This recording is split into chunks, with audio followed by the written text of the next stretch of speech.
Assalamualaikum warahmatullahi wabarakatuh. Kami dari kelompok 4 ingin mempresentasikan hasil diskusi kami mengenai pembayaran transaksi e-commerce atau e-payment.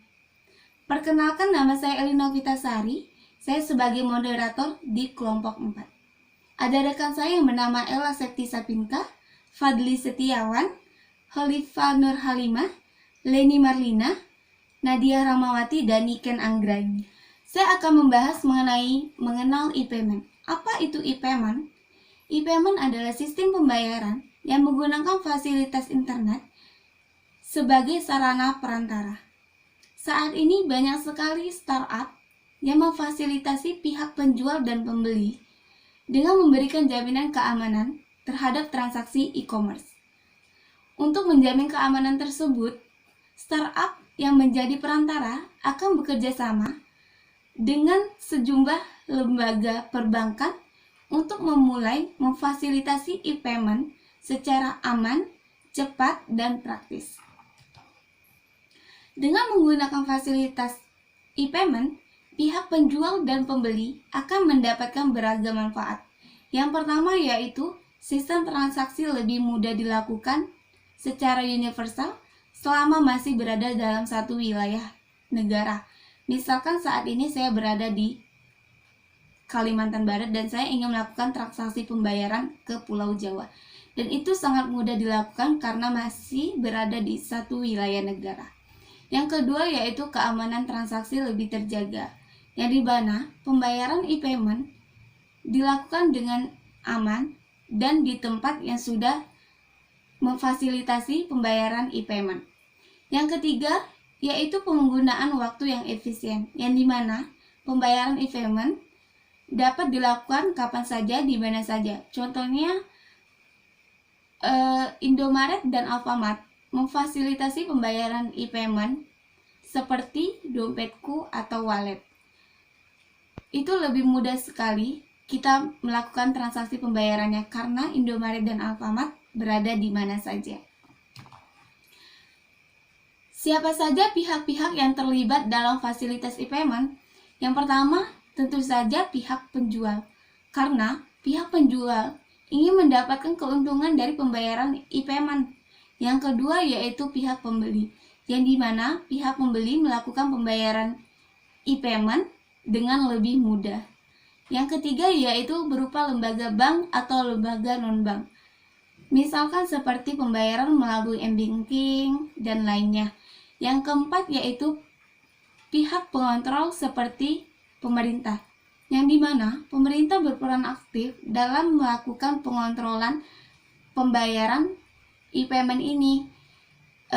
Dari pihak e-payment atau pengguna yang menggunakan pembayaran e-payment itu wajib membayar pajak kepada pemerintah. Maka dari itu, pemerintah mengawasi transaksi pembayaran e-payment ini.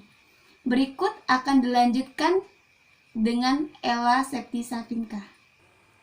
Baiklah, saya akan melanjutkan presentasi dari teman saya, Elina Vitasari. Di sini saya akan membahas materi tentang manfaat e-payment. E-payment telah membuahkan manfaat penting bagi kemajuan sistem pembayaran di balik perkembangannya di Indonesia. Manfaat apa sajakah yang didapat dari pengguna e-payment? Berikut 5 manfaat penggunaan e-payment di Indonesia. Yang pertama, mendorong efektivitas dan efisiensi ekonomi di Indonesia. Dilihat dari mudahnya prosedur pembayaran elektronik yang cukup, dengan hanya memindai atau scan kode via aplikasi, e-payment terbukti meningkatkan efektivitas dan efisiensi waktu dalam proses pembayaran. Yang kedua, e-payment membuat pengeluaran menjadi lebih hemat. Menggunakan e-payment tentu akan memberikan keuntungan yang belum tentu didapat ketika pembayaran dilakukan secara tunai. Keuntungan terbesarnya adalah banyaknya diskon maupun promo yang diberikan khusus untuk penggunanya. Yang ketiga, memberikan keamanan bertransaksi dibandingkan pembayaran secara tunai. Penggunaan uang tunai sebagai alat pembayaran sangat rawan terhadap pencurian. Apabila pembayaran tunai dilakukan dalam jumlah yang banyak, sedangkan untuk transaksi e-payment, pengguna wajib memasukkan password dan PIN yang hanya diketahui oleh si pemilik akun.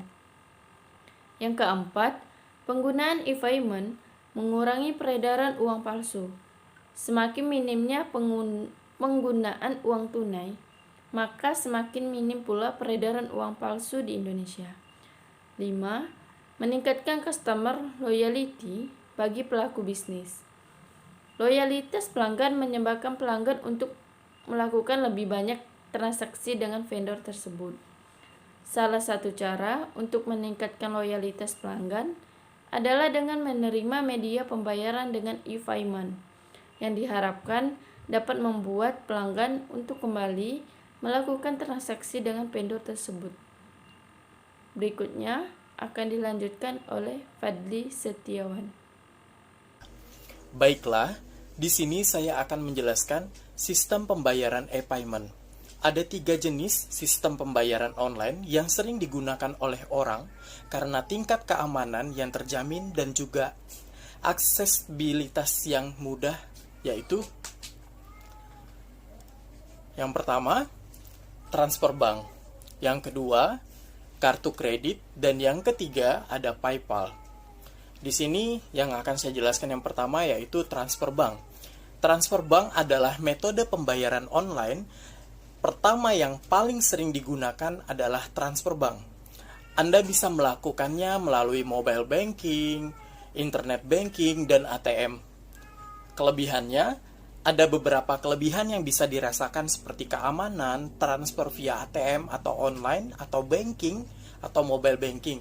Cenderung aman karena Anda hanya tinggal masukkan PIN saja. Dan kekurangannya, metode transfer bank teknologi ribet karena Anda harus melakukan konfirmasi secara manual. Dan yang kedua adalah kartu kredit. Kartu kredit zaman sekarang masih menjadi salah satu metode pembayaran online yang disukai oleh banyak orang. Dengan kartu kredit, Anda bisa berbelanja apa saja, baik di dalam maupun di luar negeri. Dan kelebihannya, mudah untuk digunakan dan hampir semua toko, baik dalam maupun luar negeri, menyertakan kartu kredit sebagai alat pembayaran. Dan kekurangannya, rentan untuk menjadi sasaran kriminalitas lewat pencurian data. Dan yang ketiga atau yang terakhir adalah PayPal. PayPal untuk bertransaksi di luar negeri. PayPal menjadi sarana pembayaran yang telah populer sejak dulu. PayPal juga tergolong sebagai salah satu metode pembayaran selain kartu kredit yang disukai oleh banyak orang. Dan yang kelebihannya adalah PayPal diklaim memiliki faktor keamanan yang baik secara gratis biaya pendaftaran. Selain itu, PayPal juga booming di banyak negara. Dan kekurangannya, tidak ada mata uang rupiah sehingga Anda harus menggunakan mata uang luar negeri seperti dolar Amerika atau euro. Baiklah, terima kasih. Saya akan dilanjutkan oleh teman saya yang bernama Kolvia. Saya akan melanjutkan presentasi dari teman saya yang bernama Fadli Setiawan. Selanjutnya, karakteristik kesuksesan metode e-payment dan jenis e-payment. Karakteristik kesuksesan metode e-payment. Keberhasilan e-payment dipengaruhi oleh beberapa faktor, yaitu yang pertama, Turban King D 2002, independensi metode e-payment yang sukses sebaiknya bersifat independen terhadap perangkat lunak yang dapat mempersulit para penggunanya. Interoperabilitas dan portabilitas metode e-payment harus dapat terhubung dan diterapkan dengan sistem dan aplikasi yang sudah ada, serta didukung oleh platform standar komputer yang sudah ada. Keamanan e-payment yang sukses adalah e-payment yang dapat menjamin keamanan transaksi dalam setiap prosesnya. Anonimitas tidak seperti kartu kredit atau cek. Jika seorang pembeli menggunakan uang tunai, tidak ada cara untuk mencari tahu kembali siapa pemberi uang tunai tersebut. Divisibility pengembangan alternatif model Agung Firmansyah Fasilkom UI 2009 16 Universitas Indonesia, metode e-payment yang mampu menentukan dengan tepat nilai minimum dan maksimum transaksi yang dilakukan akan dapat diterima secara luas. Kemudahan penggunaan e-payment yang sukses yang dapat digunakan semudah mungkin tanpa proses yang dapat mempersulit para penggunanya.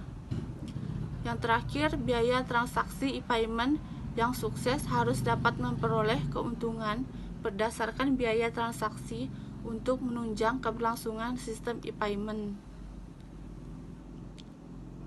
Baiklah, berikutnya akan dilanjutkan oleh teman saya yang bernama Leni Marlina. Saya akan melanjutkan presentasi dari teman saya, Hulfia Nur Halimah. Di sini saya akan menjelaskan tentang jenis e-payment. Seperti yang sudah kita ketahui, sekarang banyak sekali beredar bentuk e-payment. Nah, di antaranya akan saya jelaskan. Yang pertama ada payment card.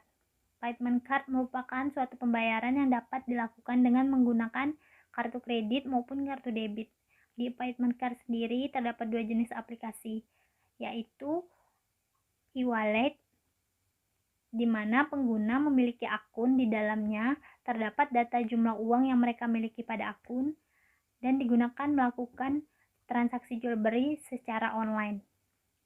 Kemudian ada e-cek. E-cek merupakan suatu cek versi digital yang dapat dicairkan secara langsung ke bank. Yang kedua ada smart card. Smart card merupakan kartu yang di dalamnya sudah tertanam oleh microchip khusus, memori elektronik, dan baterai. Dan yang terakhir ada e-cash. E-cash merupakan versi digital dari mata uang kertas dan koin yang sudah ada sebelumnya, yang memungkinkan pembayaran barang-barang dengan harga rendah secara aman dan anonim. Selanjutnya akan dilanjutkan oleh Nadia Rahmawati. Saya akan melanjutkan presentasi dari teman saya, Leni Marlina. Di sini saya akan menjelaskan tentang startup yang menyediakan fasilitas e-payment. Startup yang menyediakan fasilitas e-payment untuk memudahkan berbelanja atau berbisnis secara e-commerce. Beberapa startup di Indonesia yang memiliki fasilitas e-payment adalah yang pertama, Kaskus, yang kedua, Tokopedia, yang ketiga, Bukalapak.com. Yang pertama, Kaskus. Kaskus merupakan startup yang berbentuk komunitas dan dikatakan terbesar di Indonesia. Kaskus ini memberikan fasilitas transaksi e-payment gateway dengan sebutan Kaspay.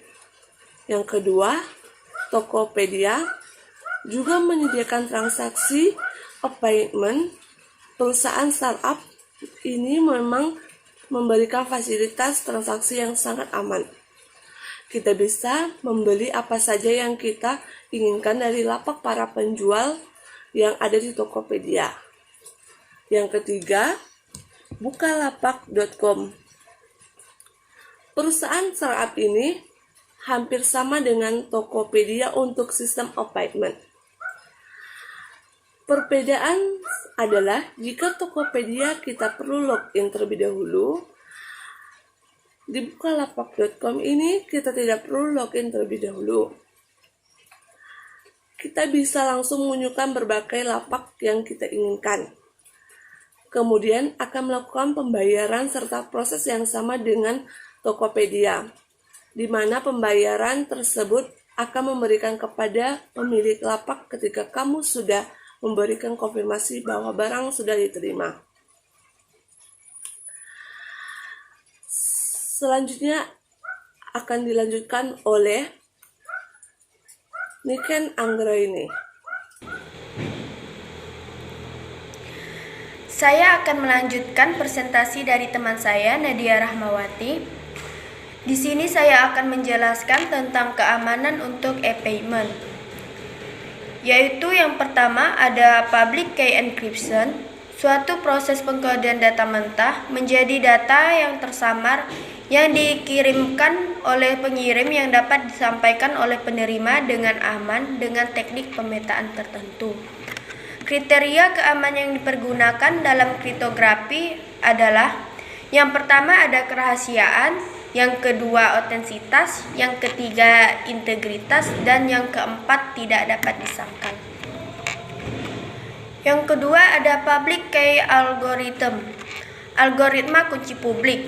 Disebut juga dengan algoritma asimetris, yaitu algoritma yang menggunakan kunci yang berbeda pada saat melakukan enkripsi dan melakukan deskripsi. Yang ketiga ada sertifikat digital. Sertifikat otoritas merupakan pihak ketiga yang bisa dipercaya atau Trusted Party atau TTP. Sertifikat otoritas yang akan menghubungkan kunci dengan pemiliknya. Yang keempat ada Secure Socket Layer. SSL merupakan suatu protokol yang membuat sebuah pipa pelindung antara browser cardholder dengan merchant sehingga pembajak atau penyerang tidak dapat menyadap atau membajak informasi yang ada pada pipa tersebut. SSL digunakan bersama dengan protokol lain seperti HTTP, Hypertext Transfer Protocol, dan Certificate Authority. Yang kelima, Transport Layer Security.